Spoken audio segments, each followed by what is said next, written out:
সকল আপু ভাইয়ারা সবাই কেমন আছেন? আলহামদুলিল্লাহ আমি আপনাদের বোন অনেক ভালো আছি। আজকে আমার শখের ছোট্ট বাগানটা আপনাদের সাথে তার কিছু অংশ শেয়ার করব।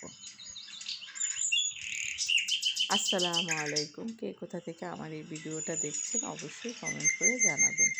এই তো আমার শখের বাগানের শীতের সবজি কিছু গাছ লাগিয়েছি। মাশাআল্লাহ অনেক ভালো ফলনই হয়েছে। নিজেরাও খাচ্ছি, কিছু আশেপাশের বন্ধুবান্ধবদেরও দিচ্ছি।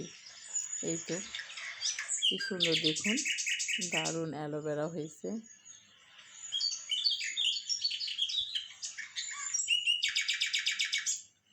আর আজকে রান্না করব মাছ দিয়ে কিছু ডাঁটা তুলে নিলাম। এই তো এগুলো এই ইয়ের ভিতরেই কিছু করে বিচি ফালিয়েছিলাম, তো মাশাআল্লাহ হয়েছে। আবার কিছু এর আগেও তুলে রান্না করেছিলাম।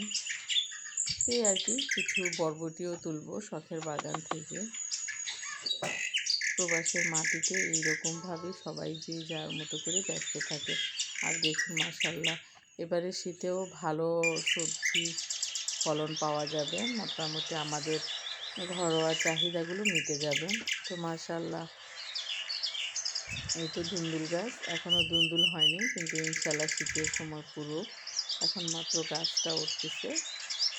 শীতে মাশাআল্লাহ ভালোই হইব ধুন্দুল।